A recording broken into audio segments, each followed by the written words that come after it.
Ladies and gentlemen, good day and welcome to the South Indian Bank Q2 FY26 earnings conference call hosted by ICICI Securities.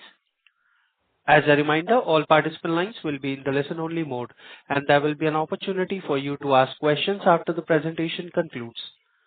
Should you need assistance during the conference call, please signal an operator by pressing star then zero on your touchtone phone. Please note that this conference is being recorded. I now hand the conference over to Mr. Hardik Shah from ICICI Securities. Thank you, and over to you, sir. Yeah, thanks, Yusuf. Hello, everyone. Good afternoon. On behalf of ICICI Securities, we welcome you all to Q2 FY26 post-earnings conference call of South Indian Bank. From the management side, we have with us MD and CEO, Mr. P.R. Seshadri, Executive Director, Mr. Dolphy Jose, Mr. Anto George T., COO, Mr. Vinod Francis, CFO, Mr. Jimmy Matthew, Company Secretary, and other senior officials from the bank. I now hand the conference over to the management for their opening remarks, post which we will have a Q&A session. Over to you, sir. Thank you, Hardik. Good evening to all of you, and thank you for joining us for the South Indian Bank Limited Q2 FY26 earnings conference call. I am joined by a host of my colleagues, as Mr. Shah just pointed out. Let me start with the key highlights of financial performance for September quarter FY26. The bank declared a net profit of 351 crores for the quarter, registering a growth of 8% compared to 325 crores in Q2 FY25.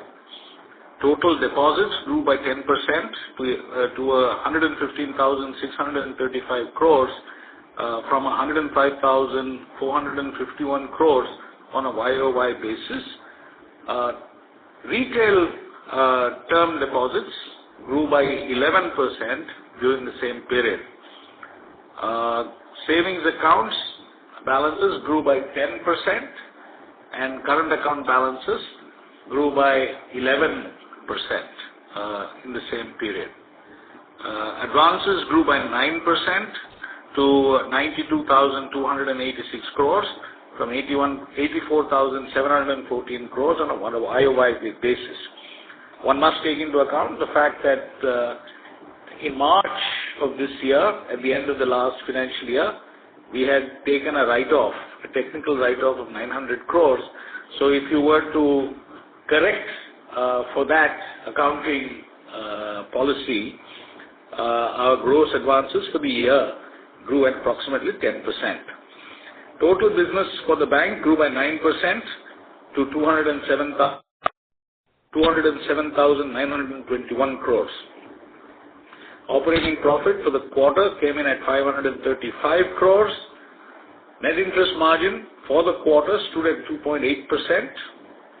The bank declared a return on assets of 1.02% and a return on equity of 13.11% for the September quarter. The capital adequacy ratio of the bank is at 17.70%, and the Tier 1 ratio stands at 16.79% as at September 30th, 2025. CASA balances, as I mentioned earlier, increased by 10% year-on-year to 36,841 crores versus 33,531 crores at the end of the prior period. Provision coverage ratio, excluding write-off, improved by 1,005 basis points year-on-year to reach 81.29%, and provision coverage ratio, including write-off, improved to 90.25% during Q2 FY26. Overall, gross NPA reduced by 147 basis points from 4.40% to 2.93% on a year-on-year basis. Net NPA reduced by 75 basis points from 1.31% to 56 basis points. Let me now take you through the other financial and operational performance highlights of the bank.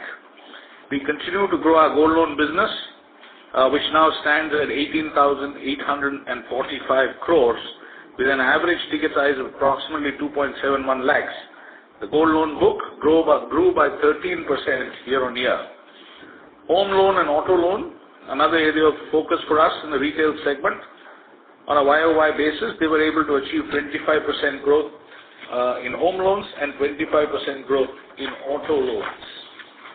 The home loan book, as at the end of September 2025, stood at 8,849 crores, and the auto loan book, as at the end of September 25, at 2,288 crores. As at the end of September 2025, our personal loan book had crossed rupees 2,209 crores. This quarter, we've been seeing good traction in the disbursal of MSME and retail loans, including gold. On a YOY basis, our MSME business disbursement has grown by 127% when you compare the disbursals for Q2 of this year versus Q2 of the prior year.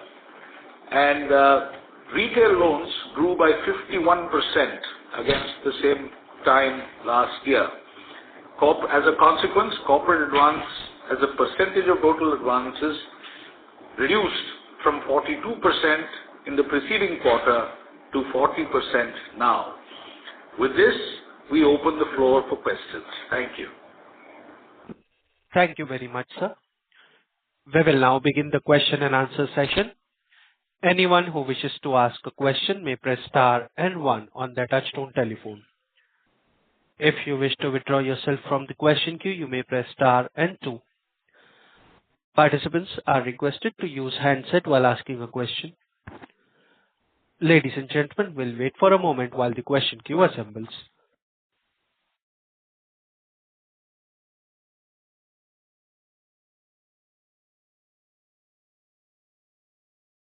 First question is from the line of Digant Haria from GreenEdge Wealth. Please go ahead. Yeah, hi. Thank you for giving me the opportunity. So the question is that, if I look at our net interest income line, we are back to where we were, say, around 10 quarters back, like 808 crores. And it just looks like, the other income line item, that has done the heavy lifting, over these 8-10 quarters. So I would just want, to understand from you if it was just this environment which led to this particular thing in the net interest line item, that our yields dropped and competition was very high, or was it something else? And then just that in the other income line item, like, what is it recurring, that 1.6% of our assets, is it something that can continue, or there has been some, windfall gains over the last 8-10 quarters in this line item? That's my question, sir. Thank you very much. I think that's a very, very good question. So I'll try and answer the first question first. The net interest income, the yield compression that you saw was an account of the reduction of the external benchmark rates. So when RBI announced the 100 basis points cut during the first half of this year, that is what is going through now. In our case, we ensured full transmission as quickly as possible so that we got to the bottom of the rate cycle. So what you see now at 2.8% is, to the best of our knowledge, the lowest ebb in terms of interest rates from a NIM perspective. We expect NIMs to recover going forward. And the reason why we are a little bit more impacted than other banks is that we had a large corporate book, and within that corporate book we had a large preponderance of very short duration assets. And you can see that in the quantum of disbursals. So every quarter we tell you, how much we disburse, and we put out numbers like 50,000 crores of disbursals. A large component of that is actually disbursals to corporate accounts for 15 days, 30 days, and so on and so forth. So when the repo rates came down and there was significant infusion of liquidity into the system, the short end of the assets actually yields dropped significantly more than in the longer end. So, and since we were overexposed to that, we got impacted than some of the other institutions who have actually come out with their results so far. But during this quarter, there have been some, secular changes in the construct of our balance sheet. If you have our investor deck, you can see that, the quantum of loans that we are doing both on retail and MSME has risen very dramatically. And the total proportion of loans to corporate, after a very, very long time, has actually started moving in the direction in which we wanted it to move, i.e. to reduce. So our view is that this 2.8% that you see right now is perhaps the trough that we've hit, and going forward, you would see NIMs expanding. So, that's our view. With respect to other income, I will turn this question over to our CFO to, answer as to how predictable and repeatable this is. Our own view is that if you were to look at our over the last 8 to 10 quarters, we've been in the same ballpark number for a longish period of time, and at a preliminary level, we don't see very significant issues with that. So over to Vinod, our CFO, to give you more detailed answers. Yeah, good evening. To your question on other income, we have been almost in the same line for the few quarters, and the extra income that has one-off item that has come in these line items is hardly 50 crores. So except that, everything are repetitive in nature, which we can expect in the coming quarters also to flow. Okay. So you mean it's more transaction, it's more recurring in nature and it's linked to the balance sheet growth or the services that we provide. Is that, and then we don't go back to what we were 2 years back, say just 1.2% of the assets.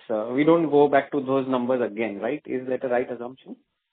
Yeah, we don't expect to go back to that level because hereafter that the incomes what we see is repetitive of nature, and we expect that to come in the coming quarters also. Right. So thank you. That's very detailed explanation. Sir, and last one small question I had is on the gold loans. We have almost reached 18,800 crores. But sir, if you just see the gold loan market in general, it's exploding. Like, most of the NBFCs are doing, something like 7-8% growth QOQ, not YOY, quarter on quarter. So I just wanted to know that, do we still do it more like an agri loan product, or we are genuinely putting our energies in it as a retail / SME product where we can probably charge more also, but we have to be a little faster in giving and disbursing the loans and stuff. So I think we are as good as the best of them in terms of having a process that is simple, quick, and easy when it comes to customers. We also have a income generation product which is allowed by the new RBI regulation. So we've got every product that the street actually needs. I think we have some leeway on the pricing side, which we have yet to sort of explore. So we, from our point of view, there are limits to how much the gold can actually grow. As a bank, we will start hitting prudential caps at some point. At this point in time, we are about 20.4% of our balance sheet is gold. So it's not possible for us to expand this indefinitely. So I think we've had approximately 1,800 crores or so of very significant growth. We think that will continue in the near term. But at some point in time, we'll have to pull back and see, what is appropriate for a balance sheet of this size. And we think that there's an upside on the yield which we hope to capture during this quarter. All right. Thank you so much and all the best. Thank you very much for the detailed answer. Thank you. Next question is from the line of Aditya Mundra from My Temple Capital. Please go ahead. Yeah, hello. Are you able to hear me? Yes, please go ahead. Yes. Thank you for the opportunity. Just a couple of questions, sir. Sir, typically our yield on funds not advances, the fund is about 7.13%.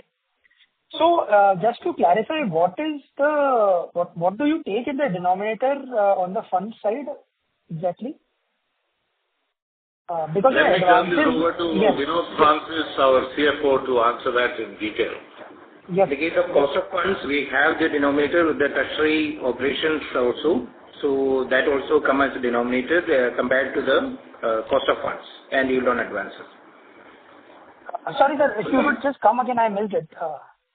Yeah, with regard to this yield funds, the current number is 7.13, but the denominator includes treasury operations also. The funds raised and lent by the treasury. So so that yield generated by the treasury also flows into that yield on funds. Okay. So along with your other liabilities, which is deposits and tier 2, it is the treasury liabilities, treasury funds raised also, which is included in that. Yes. Okay. And both on the cost of fund side and yield on fund sides. Correct. Okay, sir. And sir, like you mentioned, the NIM will bottom out most likely with 2.8%. But RBI recently, was a bit more dovish in the sense that we can expect a bit some more cuts. So, in spite of that, do we expect the NIM to, stabilize here and then maybe improve? If And RBI were similarly to cut... Yes. Yeah, go ahead. Sorry. Yeah, go ahead. And just for the credit cost guidance also, because I think it's probably the lowest credit cost that we so what is the annual credit cost stabilized number that we should take? So these two were the last questions.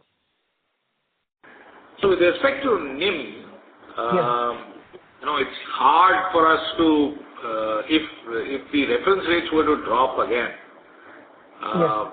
there will be an impact on our NIMs. So we are not insulated from that. And the way we've been sort of passing on these expeditiously, I suspect we are one of the banks where the entire transmission has already taken place. So, from our point of view, it is better for us to have visibility on the underlying rates as opposed to trying to stagger them over a period of time. So therefore, as long as there is no incremental change to the reference rate, we are reasonably confident that our NIMs will only recover from here. However, if there is a change to the reference rate, the impact will be reasonably quick on our P&L. So there is this possibility. If RBI's tone is dovish, there could be an impact. We have a few levers which we will try to mitigate that best we can. But having said that, those impacts will flow through. With respect to cost of NPA or cost of credit, our slippage ratio was at 21 basis points. Last quarter it was at 20 basis points. Our portfolio continues to be in good shape. Our SMA2 is at about 30 basis points. SMA 1 plus 2 is well shy of 100 basis points. So we are reasonably confident that the cost of credit in the near term will be very, very contained and at levels that you are seeing at this point in time. I don't think there is much challenge on that. Let me just turn this over to our CFO for a more detailed answer.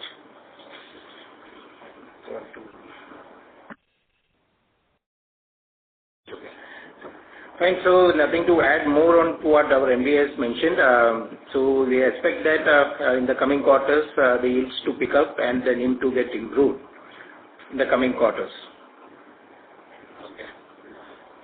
Thank you. Next question is from the line of MB Mahesh from Kotak Securities. Please go ahead. Yeah, good evening, sir. Two questions. One is on the ECL guidelines. If you could just kind of give us some numbers around what is the current stock of SMA 0, 1 and 2 and how are you looking at the guidelines from a P&L impact? Thanks, Mahesh. Our SMA 1 and 2 is about 80 basis points. 0 is in the neighborhood of about 200 basis points. I don't have the exact number with me. It's in ballpark in that level. So we are moving from about 40 basis points to 500 basis points. The stage 2 assets is defined as the 30 plus and above, right? Not SMA 0. 30% above. 30 plus and above. So basically, I have to keep 460 basis points incremental provisions over less than 100 basis points of assets. So we don't think that that's going to be a very big challenge, Mahesh. Sorry, you have to go through some numbers. I think it's a bit fast for me. What is 500 basis points and 460 basis points? So basically, the emerging, ECL norms that RBI has just said, basically says that in stage 2 assets, where we were keeping 40 basis points of reserves, that has to move to 500 basis points. So there's a 460 basis point delta there. Yeah. So that delta will get applied to a portfolio which is in ballpark a little less than 100 basis points. Ballpark is SMA 1 and 2 for us. So if you apply this 460 basis points on 80 basis points, it's not a very material number in terms of impacting future credit costs at this point in time. And we are holding on an experienced loss basis, we are holding, fairly conservative levels of provisions because our provision coverage ratio, including write-off, is north of 90% and excluding write-off is north of 80%. So we don't see very significant impact, frankly, at this point in time because the portfolio is very tightly controlled. Perfect. And this is useful. Second question on the cost of funds. How do you see cost of funds kind of moving or cost of deposits moving in the next 2 quarters at least, if you have visibility of that? See, we are seeing some tightening of liquidity. I think there is. But as of this moment, we are not seeing any movement by anybody to increase cost of deposits. We have been trying to manage our cost of money as tightly as possible. We don't. I think as of this moment, our going in hypothesis is that it's going to be benign and there will not be very significant change going forward. As of this moment, our peak rate at which we borrow is the same as some of the large PSUs in this country. So we are priced lower than some of our larger private sector peers in terms of peak fixed deposit rate offerings. So if the rates were to drop and our competitors were to drop a little bit, we'll also follow and drop our rates even more. But right now we think that status quo will be preserved. If anything, there may be a bias towards, unless there is a very significant infusion of liquidity, there may be a situation where it gets a little tighter. But right now our operating principle is that it won't change and, this is the status quo that would preserve. Sure. And last question, in terms of near-term visibility, any worry on stress on any of the portfolios? Or it looks absolutely clean? As of this moment, we have no indication of stress anywhere. Of course, we have a large corporate book, and with corporate books, you have event risk. So those will come, from left field, but we are not seeing anything material at this point in time. Perfect. Okay, sir. Thank you. Thank you. Thank you. Next question is from the line of Rohan Mandora from Equirus Securities. Please go ahead.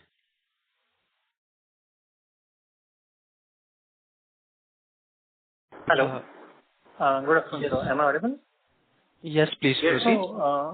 Sir, during the quarter, we can see there's a sharp increase in both borrowings and investments. So is it a call that we are taking on the interest rate, or is there something else we should read into this? See, we've grown our HTM book a little bit because we do believe that, we are hoping that interest rates are headed in our favor in the future, which at some level is a call on the interest rate. We've also grown our AFS book. So if there is a change in the interest rate regime, it will give us a trading opportunity subsequently.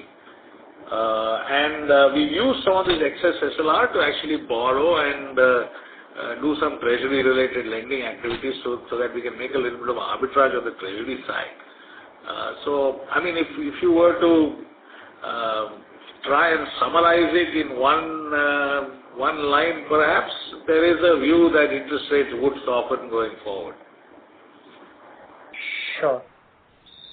Okay. So that's one. Second is, on Tier 1 capital. Oh, sir, what is the AFS reserve movement for the quarter? How much did it decline? So as on 30th September, AFS reserve is in debit balance of 10 crores. Debit of 10 crores, okay. And so the Tier 1 capital in absolute terms has declined Q-on-Q. So is it largely due to AFS reserve? It's not because of AFS reserve. Yeah, it's not because of AFS reserve. That's the point only comes around, say, 25 basis point. But the thing is that we have increased our investment book over there. So from almost 7,000 crores have increased. And in the case of the bond repayment, we have repaid the Tier 2 bonds also. So both has contributed for the entire capital adequacy ratio to come down a few basis points. No, but what has moved? Investment fluctuation reserve, you moved from Tier 1 into... That we have created the investment fluctuation reserve. So that has moved the Tier 1 capital by a few basis points, maybe say 3 basis points. Got it. And lastly on the slippages guidance for the full year FY26. So slippage as of this moment has been our total slippage for the first 2 quarters is about 380 crores or so. Right. We think that full year, if all goes well, we will be double of where we are at this point in time. So we don't see any material degradation from the levels that we are currently at. Got it. Thank you. Thank you. Thank you. Next question is from the line of Utkarsh Kedia from BFS. Please go ahead. Yeah, so thank you so much for the opportunity. Actually, most of my questions are already answered. I just want to ask about the auto loans. So as the government are reducing the GST rates, so I actually want to know, can the GST rate cuts and easing of regulatory can increase the demand for auto loans? That is our going-in hypothesis that it will increase sales of automobiles and it will have a very positive impact on the lower end of the auto market, which was struggling in terms of the ticket sizes, the lower, the smaller cars. We unfortunately in the month of September, for which we have full data and which is all completely disclosed, for a early part of September, the market was frozen because people were waiting for the GST cuts to take effect. And therefore, we had only 10 days within which, transactions happened. Our view is that momentum continues to remain really strong. And, we have visibility to only what we can see through our flows, and we are seeing very, very strong flows on the auto loan side. And if that is an indicator of how strong the market is outside, I would think that, that the auto sales will be very buoyant as we go into Diwali and post-Diwali and so on and so forth.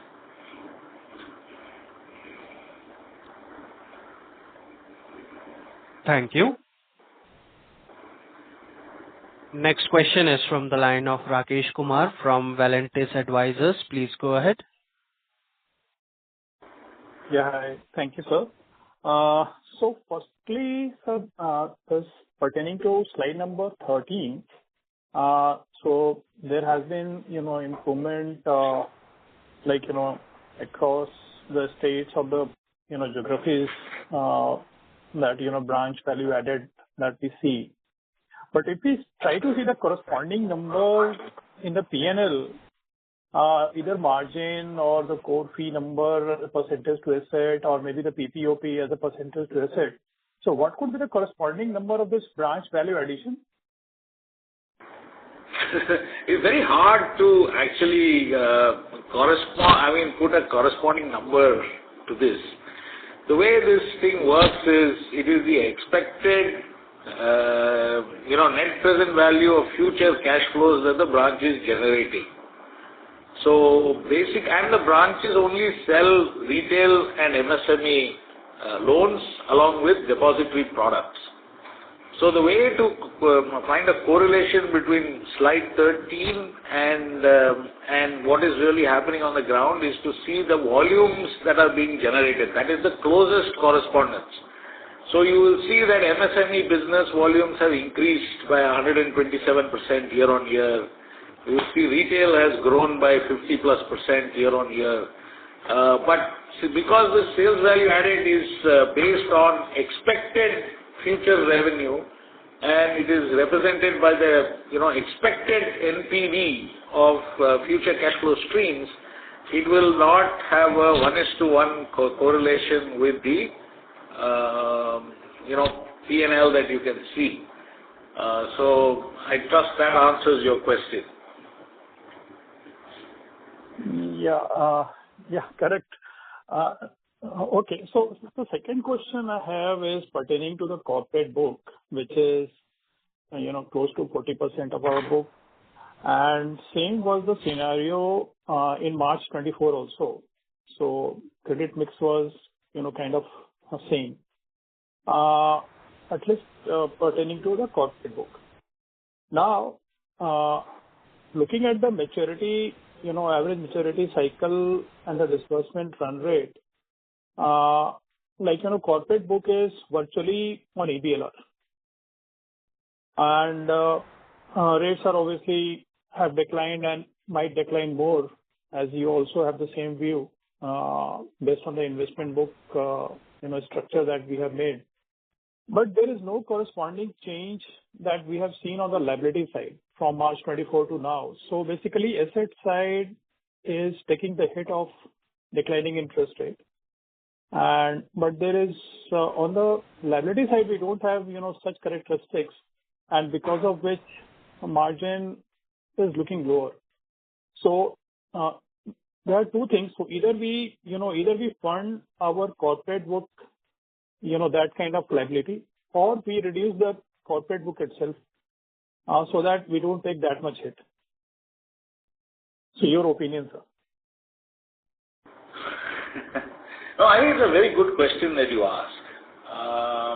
With respect to, before I get to answer that question, with respect to that sales value added, if you want to really understand what we do, you can reach out to our team and we can have our decision science folks walk you through it.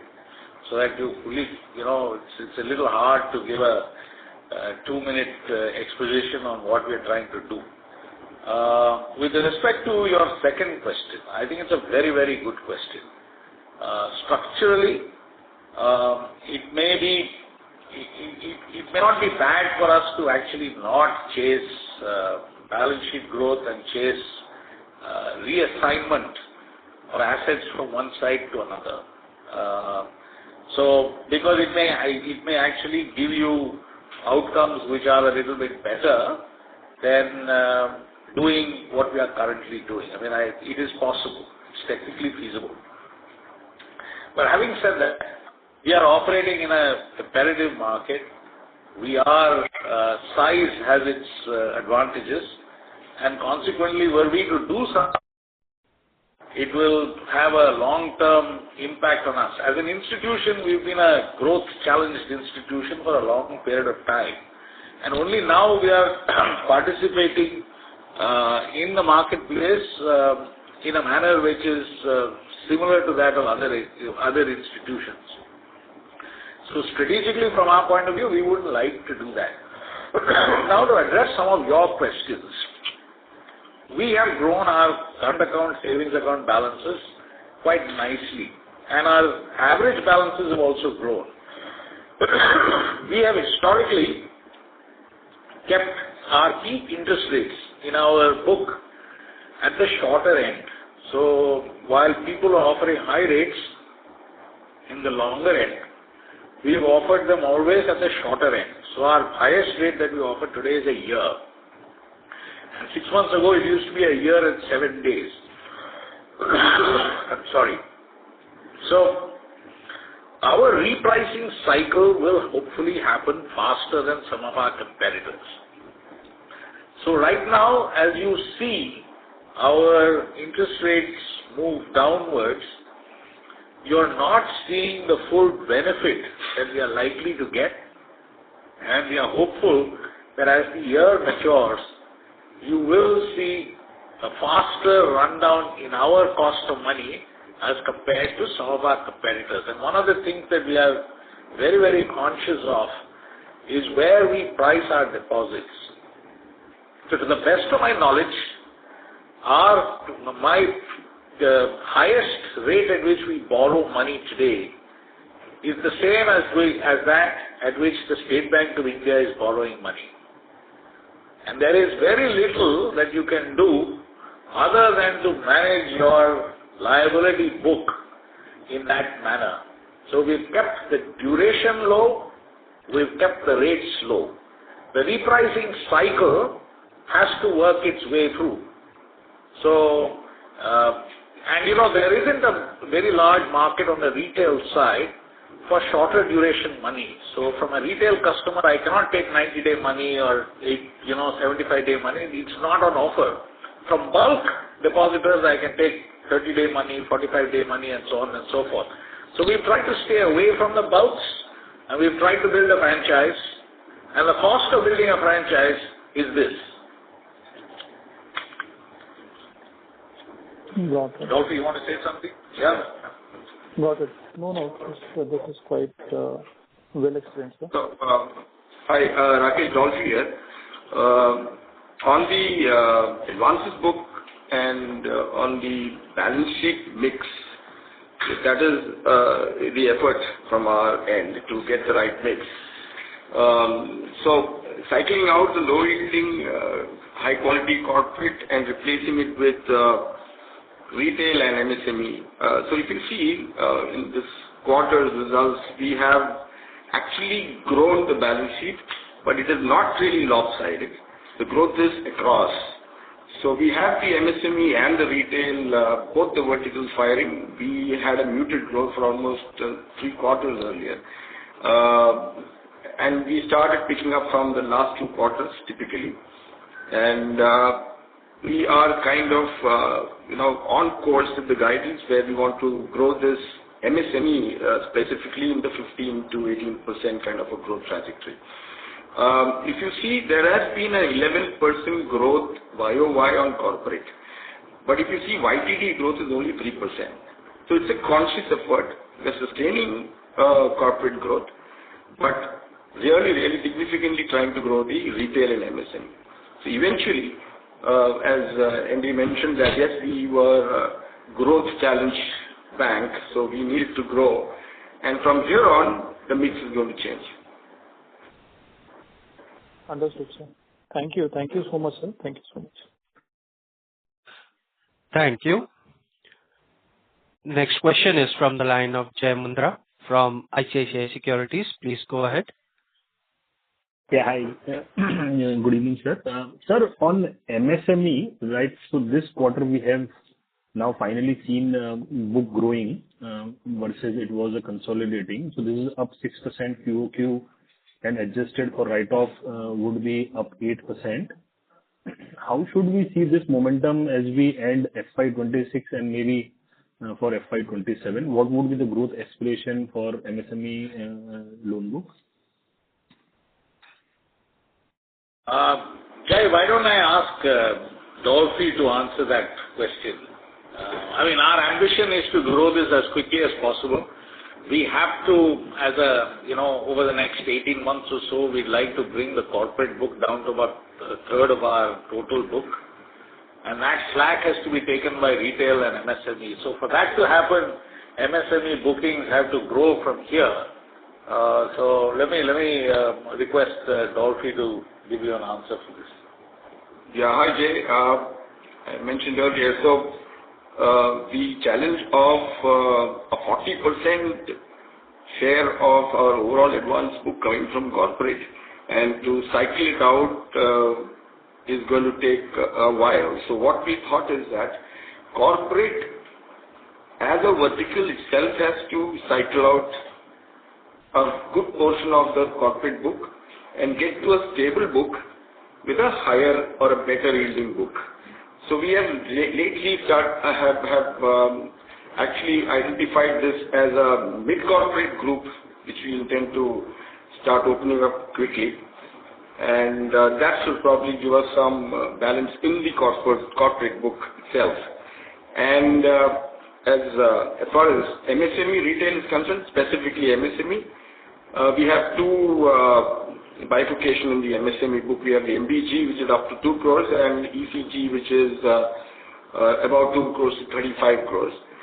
This we have got to the green label after a good 10 quarters earlier, and now we are positively growing in the green label, and we are as of now around 9% growth on either of the segments, which we are sure that we'll end the year about 17, 18. Jeb, our aim is to grow this at 20+% a year, boss, if not more.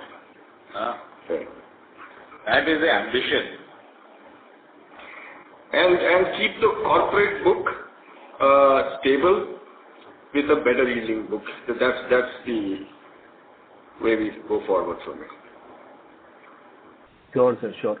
And sir, MSME, sir, what would be the blended yield, roughly? Maybe the range or maybe the blended yield for MSME book?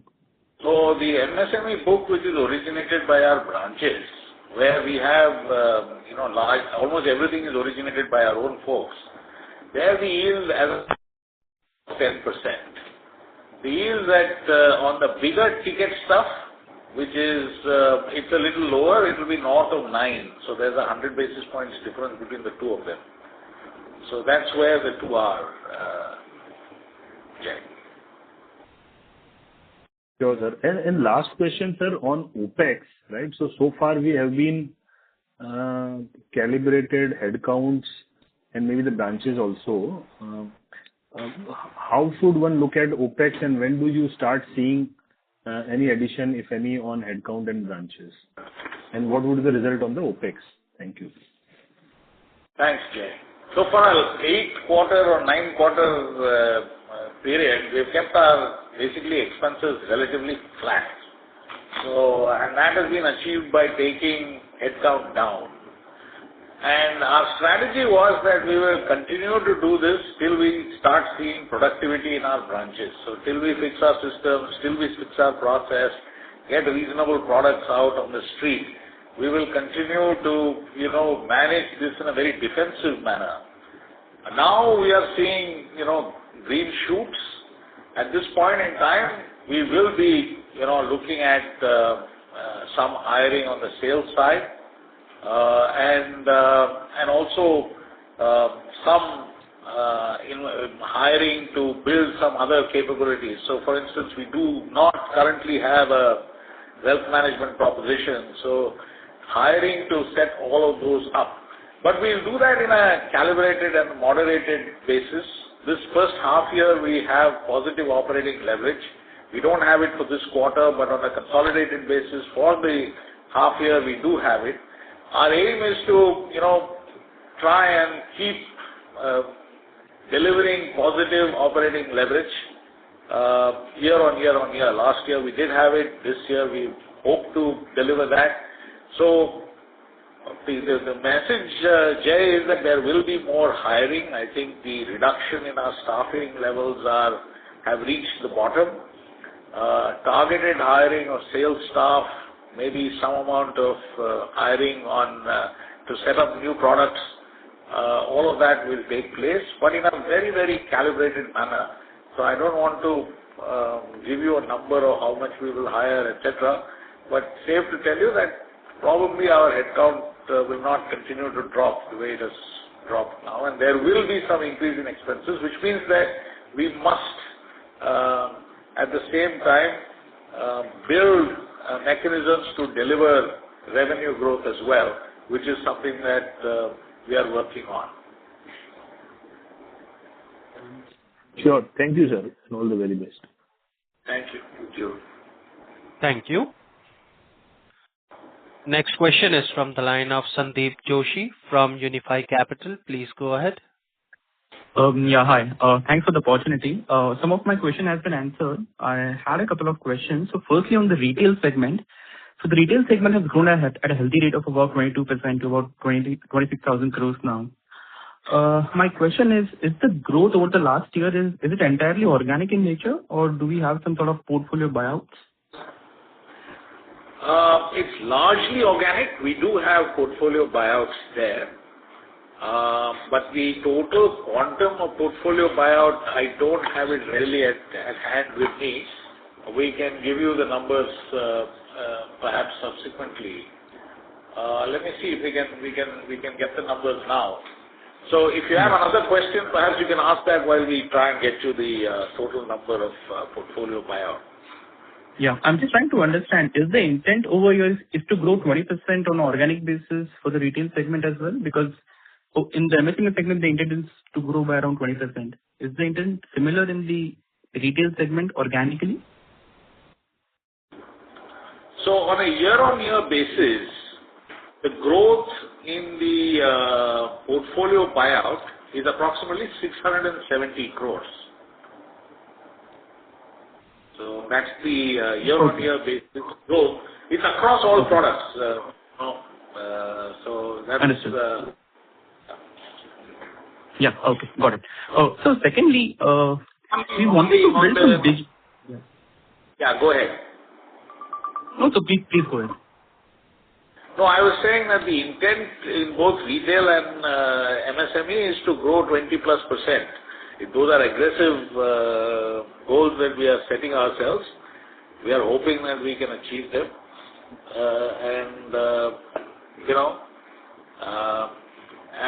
It does require a fair amount of work, both in our process and systems and technology, etc., which we are, really working on. So we will be growing this balance sheet aggressively, both retail and MSME. Okay, got it. My second question is, we wanted to build some digital assets through maybe partnership model, for example, co-lending also, where the involvement of branch, where there will be no involvement of branch employees. So where are we in that journey? So that is progressing really well. So we do have a series of such co-lending arrangements. So approximately 1,500 crores of assets we have at this point in time. We have co-lending arrangements. Our first one was the Amazon checkout finance is housed with us. We have housing loan with Godrej Housing Finance. We have gold loans with Fedfina and IIFL and Rupik. And then we have personal loans with Moneyview and Muthoot Fincorp, who in turn are riding on others. So these are all live, and there are a whole bunch of them that are in the process of going live. We also have loan against mutual funds, and so on and so forth. So in our investor deck, page 27, we have listed it. The total balance sheet is north of 1,500 crores. We hope to end the year at about 3,000 crores or so if all goes well. So that becomes another engine of growth for us. And you were talking about digital assets. These are not the only digital assets we are building. We are also building digital assets with which we can actually engage customers. So we have a an asset called Fincredibles, which is our short video blog asset. And then we have it both in Malayalam and in English. In English, we have more than 100,000 subscribers, or approximately 100,000 subscribers to that asset. So what we're trying to do is, most banks have a website and an app, but we want to create something which enables us to originate customers in the future. So those digital assets are also continuing to progress reasonably well. Yeah. Okay. Thank you for the detailed answer. Just a data keeping question. Is it possible to share the recovery and the upgrade number within the movement of NPA for this quarter and the last quarter? Just give us a minute. We'll try and pull that out and give it to you. Sure. Can you Okay. pull that That's it out? from my side.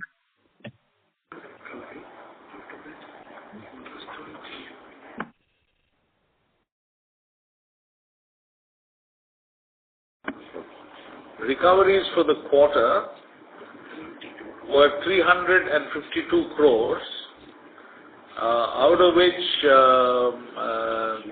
GNPA reversals were 234 crores, and interest of reverse to income approximately 60 crores, right?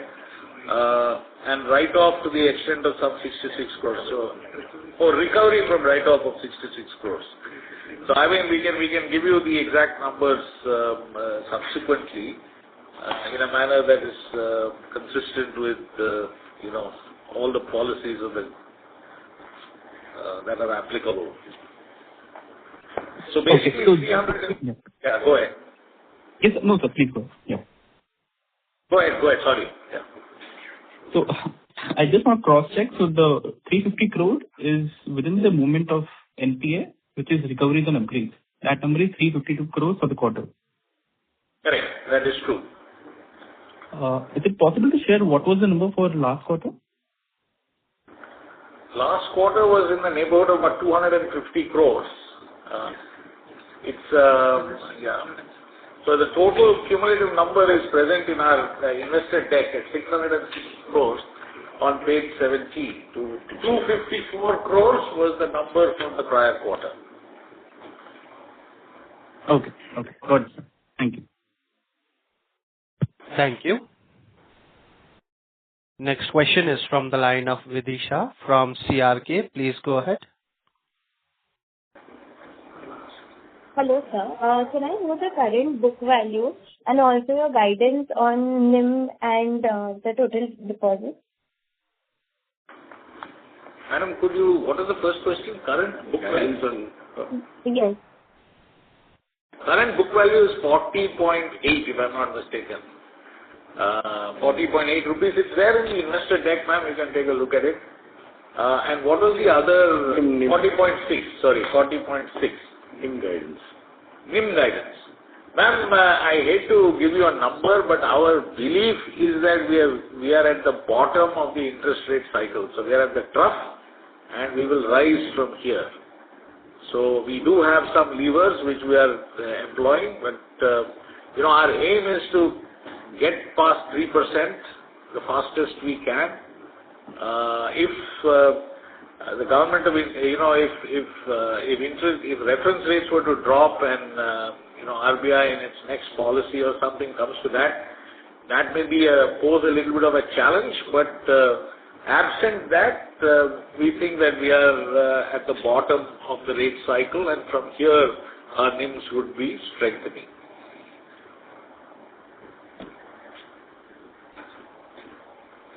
Thank you.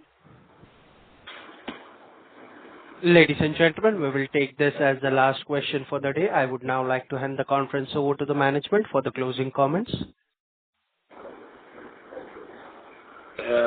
Before we close, we'd like to wish all of you the very best for Deepavali, and thank you very much once again for attending this call. We greatly appreciate it. Thank you very much. Thank you, sir. On behalf of ICICI Securities, that concludes this conference. Thank you all for joining us, and you may now disconnect your lines.